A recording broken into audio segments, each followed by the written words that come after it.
and welcome to Back to the Book. It's time to relax and enjoy some of the finest literature ever written. Thank you for joining me from this final reading from Around the World in 80 Days by Jules Verne.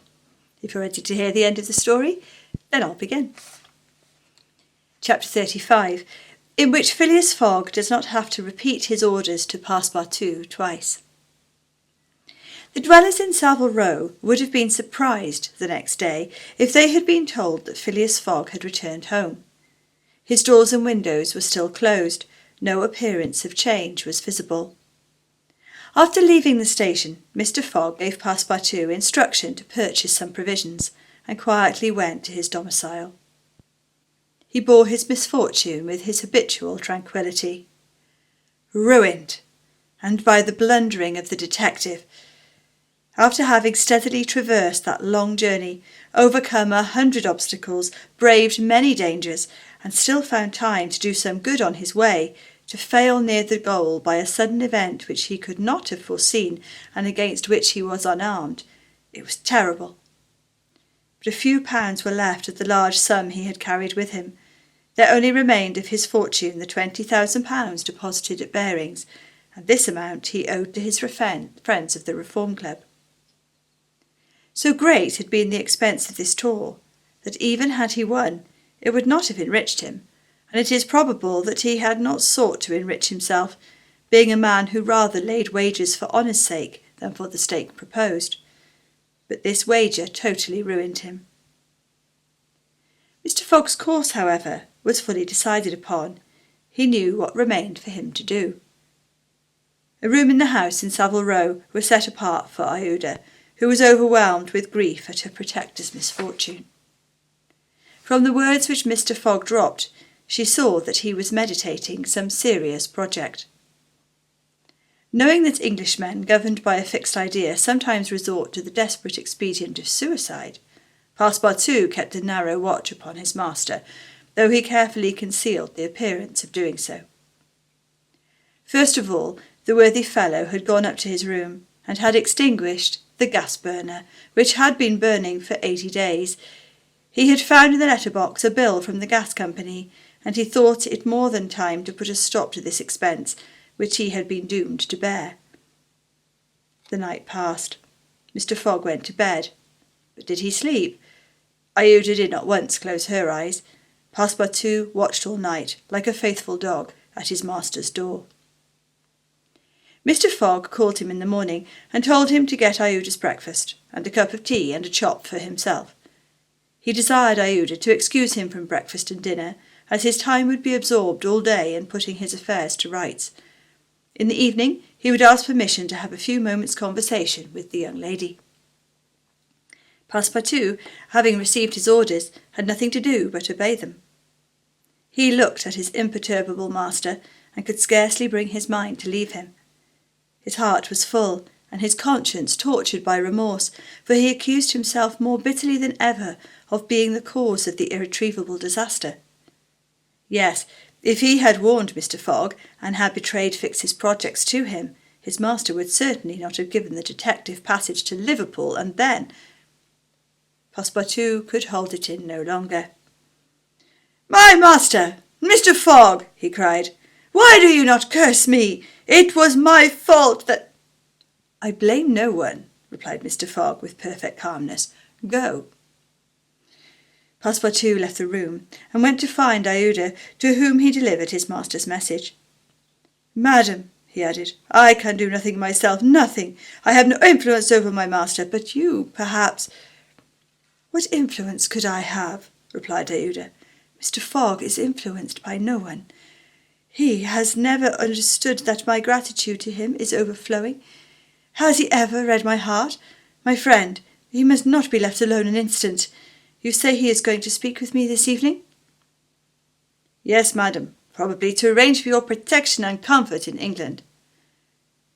"We shall see," replied Iuda, becoming suddenly pensive. Throughout this day, Sunday, the house in Savile Row was as if uninhabited, and Phileas Fogg, for the first time since he had lived in that house, did not set out for his club when Westminster clock struck 11:30. Why should he present himself at the Reform? His friends no longer expected him there. As Phileas Fogg had not appeared in the saloon on the evening before, Saturday, the 21st of December, at 9:15, he had lost his wager.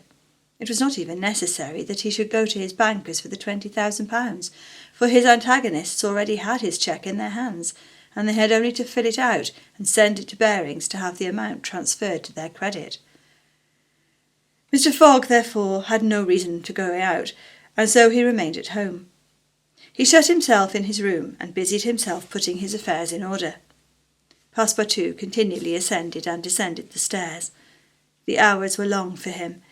He listened at his master's door and looked through the keyhole, as if he had a perfect right so to do, and as if he feared that something terrible might happen at any moment. Sometimes he thought of Fix, but no longer in anger. Fix, like all the world, had been mistaken in Phileas Fogg, and had only done his duty in tracking and arresting him, while he, Passepartout, this thought haunted him, and he never ceased cruising his miserable folly. Finding himself too wretched to remain alone, he knocked at Aouda's door, went into her room, seated himself, without speaking, in a corner, and looked ruefully at the young woman. Aouda was still pensive. About 7:30 in the evening, Mr. Fogg sent to know if Aouda would receive him, and in a few moments he found himself alone with her. Phileas Fogg took a chair and sat down near the fireplace, opposite Aouda. No emotion was visible on his face. Fogg returned, exactly the Fogg who had gone away. There was the same calm, the same impassibility. He sat several minutes without speaking. Then, bending his eyes to honour Aouda, "Madam," said he, "will you pardon me for bringing you to England?" "I, Mr. Fogg?" replied Aouda, checking the pulsations of her heart. "Let me finish," returned Mr. Fogg. "When I decided to bring you far away from the country which was so unsafe for you, I was rich, and counted on putting a portion of my fortune at your disposal. Then your existence would have been free and happy, but now I am ruined." "I know it, Mr. Fogg," replied Aouda, "and I ask you in my turn, will you forgive me for having followed you and, who knows, for having perhaps delayed you and thus contributed to your ruin?"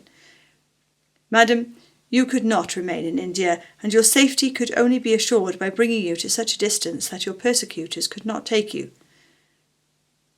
"So, Mr. Fogg," resumed Aouda, "not content with rescuing me from a terrible death, you thought yourself bound to secure my comfort in a foreign land?" "Yes, madam, but circumstances have been against me. Still, I beg to place the little I have left at your service." "But what will become of you, Mr. Fogg?" "As for me, madam," replied the gentleman coldly, "I have need of nothing." "But how do you look upon the fate, sir, which awaits you?" "As I am in the habit of doing." "At least," said Aouda, "one should not overtake a man like you. Your friends—" "I have no friends, madam." "Your relatives?" "I have no longer any relatives." "I pity you then, Mr. Fogg, for solitude is a sad thing, with no heart to which to confide your griefs. They say, though, that misery itself, shared by two sympathetic souls, may be borne with patience." "They say so, madam." "Mr. Fogg," said Aouda, rising and seizing his hand, "do you wish at once a kinswoman and friend? Will you have me for your wife?" Mr. Fogg, at this, rose in turn. There was an unwonted light in his eyes, and a slight trembling of his lips. Aouda looked into his face. The sincerity, rectitude, firmness, and sweetness of this sort of glance of a noble woman, who could dare all to save him to whom she owed all, at first astonished, then penetrated him. He shut his eyes for an instant, as if to avoid her look. When he opened them again, "I love you," he said simply. "Yes, by all that is holiest, I love you, and I am entirely yours." "Ah!" cried Aouda, pressing his hand to her heart. Passepartout was summoned, and appeared immediately. Mr. Fogg still held Aouda's hand in his own. Passepartout understood, and his big round face became as radiant as the tropical sun at its zenith. Mr. Fogg asked him if it was not too late to notify the Reverend Samuel Wilson of Marylebone Parish that evening. Passepartout smiled his most genial smile, then said, "Never too late." It was 5 minutes past 8. "Will it be for tomorrow, Monday?" "For tomorrow, Monday," said Mr. Fogg, turning to Iota. "Yes, for tomorrow, Monday," she replied. Passepartout hurried off as fast as his legs could carry him. Chapter 36, in which Phileas Fogg's name is once more at a premium on 'Change. It is time to relate what a change took place in English public opinion when it transpired that the real bank robber, a certain James Strand, had been arrested on the 17th of December at Edinburgh. 3 days before, Phileas Fogg had been a criminal, who was being desperately followed up by the police. Now he was an honourable gentleman, mathematically pursuing his eccentric journey round the world. The papers resumed their discussion about the wager. All those who had laid bets for or against him revived their interest, as if by magic. The Phileas Fogg bonds again became negotiable, and many new wagers were made. Phileas Fogg's name was once more at a premium on 'Change. His 5 friends of the Reform Club passed these 3 days in a state of feverish suspense. Would Phileas Fogg, whom they had forgotten, reappear before their eyes? Where was he at this moment? The 17th of December, the day of James Strand's arrest, was the 76th since Phileas Fogg's departure, and no news of him had been received. Was he dead? Had he abandoned the effort? Or was he continuing his journey along the route agreed upon? And would he appear on Saturday the 21st of December at 9:15 in the evening on the threshold of the Reform Club saloon? The anxiety in which, for 3 days, London society existed cannot be described. Telegrams were sent to America and Asia for news of Phileas Fogg. Messengers were dispatched to the house in Savile Row morning and evening. No news. The police were ignorant of what had become of the detective, Fix, who had so unfortunately followed up a false scent. Bets increased, nevertheless, in number and value. Phileas Fogg, like a racehorse, was drawing near his last turning point. The bonds were quoted, no longer at 100 below par, but at 20, at 10, and at 5, and paralytic old Lord Albemarle bet even in his favour. A great crowd was collected in Pall Mall and the neighbouring streets on Saturday evening. It seemed like a multitude of brokers permanently established around the Reform Club. Circulation was impeded, and everywhere disputes, discussions, and financial transactions were going on.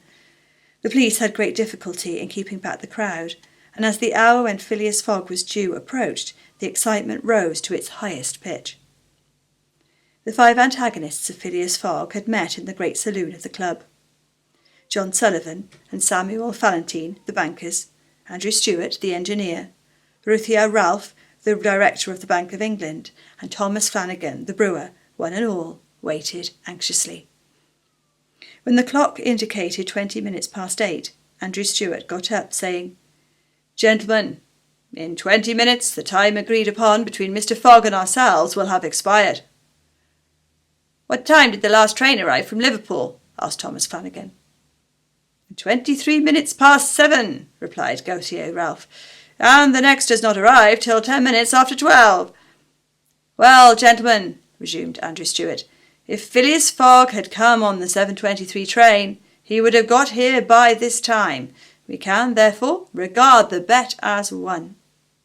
"Wait, don't let us be too hasty," replied Samuel Fallentin.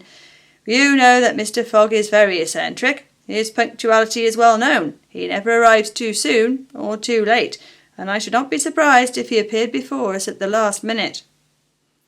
"Why," said Andrew Stewart nervously, "if I should see him, I should not believe it is he." "The fact is," resumed Thomas Flanagan, "that Mr. Fogg's project was absurdly foolish. Whatever his punctuality, he could not prevent the delays which were certain to occur, and a delay of only 2 or 3 days would be fatal to his tour. Observe, too," added John Sullivan, "that we have received no intelligence from him, though there are telegraphic lines all along his route." "He has lost, gentlemen," said Andrew Stewart. "He has 100 times lost. You know besides that the China, The only steamer he could have taken from New York to get here in time arrived yesterday. I have seen a list of the passengers, and the name of Phileas Fogg is not among them. Even if we can admit that fortune has favoured him, he can scarcely have reached America. I think he will be at least 20 days behindhand, and that Lord Albemarle will lose a cool 5,000. It is clear, replied Ralph, that we have nothing to do but to present Mr. Fogg's cheque at Bearing's tomorrow. At this moment, the hands of the club clock pointed to 20 minutes to 9. 5 minutes more, said Andrew Stuart. The five gentlemen looked at each other. Their anxiety was becoming intense, but not wishing to betray it, they readily assented to Mr. Fallopine's proposal of a rubber. I wouldn't give up my 4,000 for a bet, said Andrew Stuart as he took his seat, for 3,999. The clock indicated 18 minutes to 9. The players took up their cards and could not keep their eyes off the clock. Certainly, however secure they felt, minutes had never seemed so long to them. 17 minutes to 9, said Thomas Flanagan as he cut the cards which Ralph handed to him. Then there was a moment of silence. The great saloon was perfectly quiet, but the murmurs of the crowd outside were heard, with now and then a shrill cry. The pendulum beat the seconds, with each player eagerly counted as he listened with mathematical regularity. 16 minutes to 9, said John Sullivan, in a voice which betrayed his emotion. 1 minute more, and the wager would be won. Andrew Stuart and his partners suspended their game. They left their cards and counted the seconds. At the 40th second, nothing. At the 50th, still nothing. At the 55th, a loud cry was heard in the streets, followed by applause, hurrahs, and some fierce growls. The players rose from their seats. At the 57th second, the door of the saloon opened, and the pendulum had not beat the 60th second when Phileas Fogg appeared, followed by an excited crowd who had forced their way through the club doors, and in a calm voice said, "Here I am, gentlemen." Chapter 37, in which it is shown that Phileas Fogg gained nothing by his tour around the world, unless it were happiness. Yes, Phileas Fogg in person. The reader will remember that at 5 minutes past 8 in the evening, about 25 hours after the arrival of the travellers in London, Passepartout had been sent by his master to engage the services of the Reverend Samuel Wilson in a certain marriage ceremony which was to take place the next day. Passepartout went on his errand, enchanted. He soon reached the clergyman's house, but found him not at home. Passepartout waited a good 20 minutes, and when he left the reverend gentleman, it was 35 minutes past 8. But in what a state he was! With his hair in disorder and without his hat, he ran along the street as never a man was seen to run before, overturning passers-by, rushing all over the sidewalk like a waterspout. In 3 minutes he was in Savile Row again, and staggered breathlessly in Mr. Fogg's room. He could not speak. "What is the matter?" asked Mr. Fogg. "My master!" gasped Passepartout. "Married! Impossible!" "Impossible?" "Impossible! For tomorrow!" "Why so?" "Because tomorrow is Sunday." "Monday," replied Mr. Fogg. "No, today is Saturday." "Saturday? Impossible." Yes, replied Passepartout. "You have made a mistake of 1 day. We arrived 24 hours ahead of time, and there are only 10 minutes left." Passepartout had seized his master by the collar and was dragging him along with irresistible force. Phileas Fogg, thus kidnapped, without having time to think, left his house, jumped into a cab, promised £100 to the cabman, and having run over 2 dogs and overturned 5 carriages, reached the Reform Club. The clock indicated 9:15 when he appeared in the great saloon. Phileas Fogg had accomplished the journey around the world in 80 days. Phileas Fogg had won his wager of £20,000. How was it that a man so exact and fastidious could have made this error of a day? How come he to think that he had arrived in London on Saturday, the 21st day of December, when it was really Friday, the 20th, the 79th day only from his departure? The cause of the error is very simple. Phileas Fogg had, without suspecting it, gained 1 day on his journey, and this merely because he had travelled constantly eastward. He would, on the contrary, have lost a day had he gone in the opposite direction, that is, westward. The journeying eastward he had gone towards the sun, and the days therefore diminished for him as many times 4 minutes as he crossed degrees in this direction. There are 360 degrees on the circumference of the earth, and these 360 degrees multiplied by 4 minutes gives precisely 24 hours. That is, the day unconsciously gained. In other words, while Phileas Fogg, going eastward, saw the sun pass the meridian 80 times, his friends in London only saw it pass the meridian 79 times. This is why they waited him at the Reform Club on Saturday, and not Sunday, as Mr. Fogg thought. And Passepartout's famous family watch, which always kept London time, would have betrayed this fact if it had marked the days as well as the hours and minutes. Phileas Fogg, then, had won the £20,000, but as he had spent nearly 19,000 on the way, the pecuniary gain was small. His object was, however, to be victorious and not to win money. He divided the £1,000 that remained between Passepartout and the unfortunate Fix, against whom he cherished no grudge. He deducted, however, from Passepartout's share the cost of the gas which had burned in his room for 1920 hours, for the sake of regularity. That evening, Mr. Fogg, as tranquil and phlegmatic as ever, said to Iuda, "Is our marriage still agreeable to you?" "Mr. Fogg," replied she, "it is for me to ask that question. You were ruined, but now you are rich again." "Pardon me, madam, my fortune belongs to you. If you had not suggested our marriage, my servant would not have gone to the Reverend Samuel Wilson's. I should not have been apprised of my error, and—" "Dear Mr. Fogg," said the young woman. "Dear Iuda," replied Phileas Fogg. It need not be said that the marriage took place 48 hours after, and that Passepartout, glowing and dazzling, gave the bride away. Had he not saved her, and was he not entitled to this honour? The next day, as soon as it was light, Passepartout rapped vigorously at his master's door. Mr. Fogg opened it and asked, "What's the matter, Passepartout?" "What is it, sir? Why, I've just this instant found out—" "What?" "That we might have made the tour of the world in only 78 days. "No doubt," returned Mr. Fogg, "by not crossing India. But if I had not crossed India, I should not have saved Iuda. She would not have been my wife, and—" Mr. Fogg quietly shut the door. Phileas Fogg had won his wager, and had made his journey around the world in 80 days. To do this he had employed every means of conveyance, steamers, railways, carriages, yachts, trading vessels, sledges, elephants. The eccentric gentleman had throughout displayed all his marvellous qualities of coolness and exactitude. But what then? What had he really gained by all this trouble?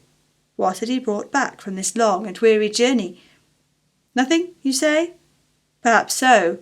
Nothing but a charming woman, who, strange as it may appear, made him the happiest of men.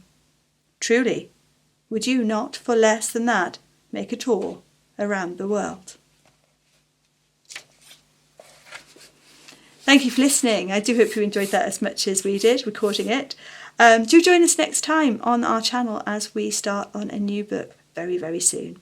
I look forward to seeing you then. Goodbye.